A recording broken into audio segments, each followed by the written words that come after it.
Chapter 9. The Key. Gothel, Hazel, and Primrose stood at the boundary of the dead woods. They rarely came that close to the thicket. They could see the villages in the distance and couldn't help wondering what the people in those villages thought of the dreaded witches of the dead woods. "Are you sure about this, Gothel?" asked Primrose. "I am. Look." Gothel had one of her mother's books in her hand. It was open to the page that showed the spell to open a portal through the rosebush thicket. "We saw her do it, Prim. She squeezed her hand just like it's illustrated here in the book. Look, like this." "I see it, Gothel. But what am I supposed to do?" "Concentrate. Think about what you're trying to accomplish. Envision the red glowing ball that will open the thicket." "I don't know, Gothel. Prim, please. Do you want to get out of here? Do you want to see the world? We talked about this. I want you to make this place beautiful. Make it a place you would want to stay in forever. We've lived in this dreary mansion our entire lives. It's like a dead place. It's not a home.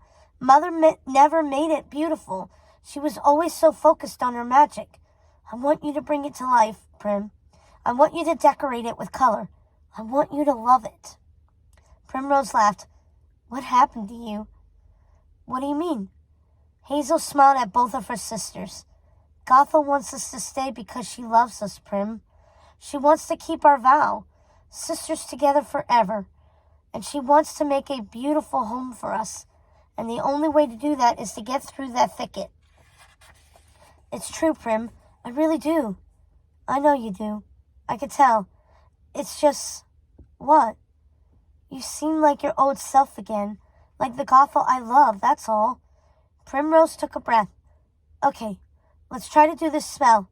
She looked again at the book Gothel was holding. "So, is this right?" She was holding her hand the way it was illustrated in her mother's spellbook. "Yes, that's right. Now just think about creating a red ball that you can use to open the thicket." "Okay," said Primrose, not convinced it would work. She reached out her hand and closed it on something invisible. "Oh, I can feel something. I can feel something small, but I can't see it. Can you see it?" "That's amazing, Prim. You can feel the ball in your hand?" asked Gothel, feeling giddy. "I can," said Primrose, laughing, excited that the spell was working. "Visualize the ball, Prim. Make it solid," Gothel said. A tiny ball of light appeared in Primrose's hand. It was wispy and silver, almost like smoke. "Ah, look, I made something. Should I throw it?" "Should I throw it?" asked Primrose, afraid to hold it in her hand too long. "No, imagine it larger. Make it red," urged Gothel. Primrose screwed up her face. Her cheeks were flushed and splotchy from straining so hard. "I can't. It won't turn red." "Concentrate, Prim," said Gothel. "Concentrate." "Ow!" Prim flicked her hand the way her mother had the night she opened the thicket. It sent the wispy silver ball into the rosebush thicket, where it dispersed the moment it made impact. "Prim! I'm sorry. I tried. I really did, but it started to burn my hand." "That's okay. We could try again," said Gothel, determined to make the spell work. "Let's try it later, Gothel. Prim is tired." Gothel sighed. "I'm happy you tried, Prim." "Don't worry. We'll figure out how to get out of here. I promise. Let's have some breakfast." The sisters walked to the long path of dead weeping willows, passing the ruined conservatory as they made their way to their mansion on the hill. "I was thinking, maybe we should do something with Mother's ashes."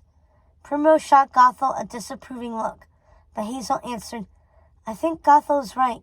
We should do something with Mother's ashes. We should put her to rest. I think we should build something in the conservatory place, something beautiful, so our minds don't always go to that horrible night every time we pass it." "I guess you're right," said Primrose. "That's a good idea, Hazel." "Well, who wants breakfast?" asked Hazel, leading her sisters back to their house. "We have scones waiting for us." The house seemed heavy with their mother's memory. More than ever, Gothel thought she had made the right decision to let Primrose decorate the house as she wished. Not only would she have her sisters, she would have the time she needed to work out the blood ritual, since Primrose had agreed to stay. They just needed to figure out how to get the thicket open so they could get the things they would need to make their somber mansion a home she and her sisters would share forever.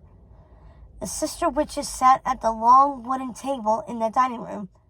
It was a deep cherry wood. The only decorations in the barren room were carvings of ravens on the walls and over the archways. There was a blazing fire in the large stone fireplace, which had a mantel supported by two enormous statues crafted to look like dead trees with ravens perched in their branches.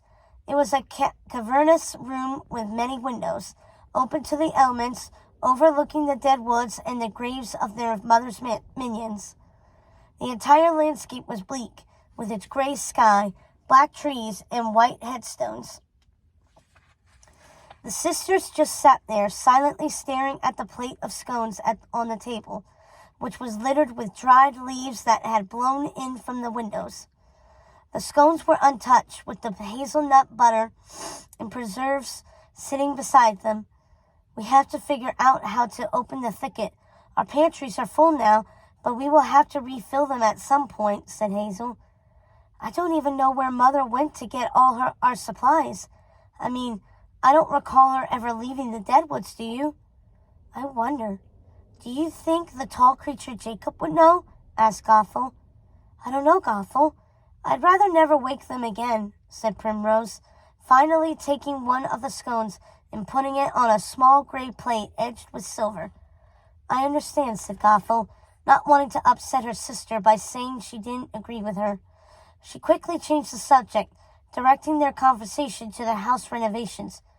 We should have shutters made for these windows, don't you think? I never understood why Mother wanted this room open to the outside.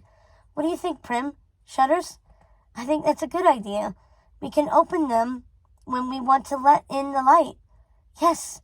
I'm going to find Mother's journals and see if there's something written about the thicket and where she got our food and other supplies. Hazel, can you take an inventory and see how long our current supplies will last? Good idea, Gothel, said Hazel.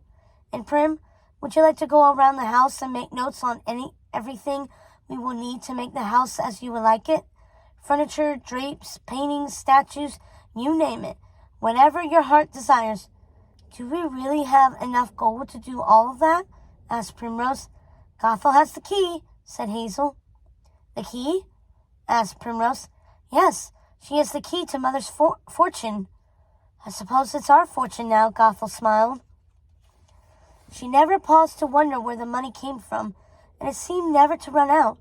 Don't worry, sisters. We will make a beautiful life here. I promise we will make this place our home.